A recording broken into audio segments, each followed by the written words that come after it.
T'as une association pour l'albinisme? Ouais, Pour aider? c'est ça. C'est ça? C'est quoi exactement? L'association s'appelle Big Love. Je vous mettrai le lien pour ceux qui veulent aller voir en cliquable sous la vidéo, si vous voulez. L'association s'appelle Big Love. On a créé le logo, on a créé le logo hier. Ok. Et le but, c'est d'aider les albinos, mais pas que. Tout, on va dire, les peuples un peu opprimés dans le monde, les aider dans leur vie au quotidien. Mais beaucoup les albinos, parce que ça me tient à cœur. Bah, ça te touche, c'est normal. Exactement. De base. Et on les donne des crèmes solaires pour se protéger par rapport à la peau, des lunettes de soleil pour la vue et le soleil, des Pas que la casquettes. vue était parfois plus altérée aussi. Ouais, c'est vrai. Mes yeux, ils changent de couleur souvent. C'est quoi l'albinisme pour ceux qui ne savent pas du tout? Parce qu'il y en a plein qui ne savent pas, qui ne connaissent pas. Mhm. C'est quoi? C'est une dépigmentation? C'est ça, de la peau. Du coup, tu as une peau un peu plus claire, des yeux bien clairs aussi. Tu as souvent des problèmes de vue dus aux couleurs de la peau, aux couleurs des yeux, pardon. Et la peau, elle est beaucoup plus fragile au soleil. Du coup, quand on est exposé au soleil, on attrape des cancers de la peau, tout ça et tout. Et eux, comme ils vivent en Afrique souvent, le soleil, c'est H24, on va dire, tous les jours, parce qu'il y a quand même la nuit.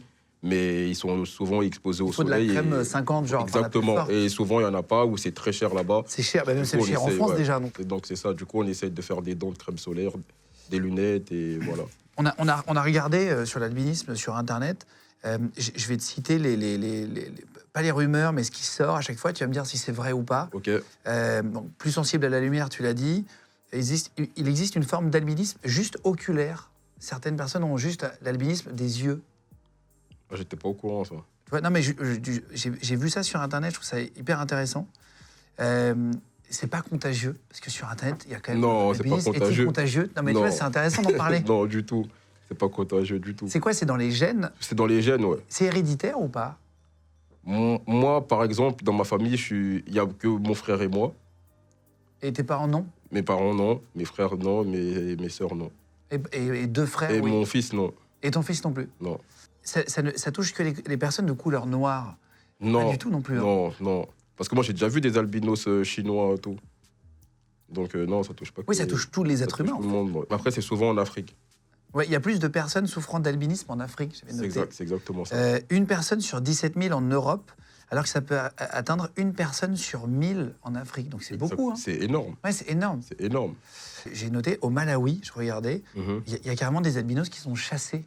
Bien sûr. Et qui sont revendus, etc. Bien sûr. Et pour leurs os et leur peau blanche. Exactement. Et ça, tu vois, c'est pas connu. Exactement, il y a des croyances au Malawi ou en Tanzanie, comme quoi si tu sacrifies un albinos ou un bébé ou même un membre de son corps, Ah, mais quel moi j'ai vu par exemple des photos des bébés de 6 mois sans bras parce qu'ils se sont fait couper le bras pour aller donner à des marabouts. Mais non.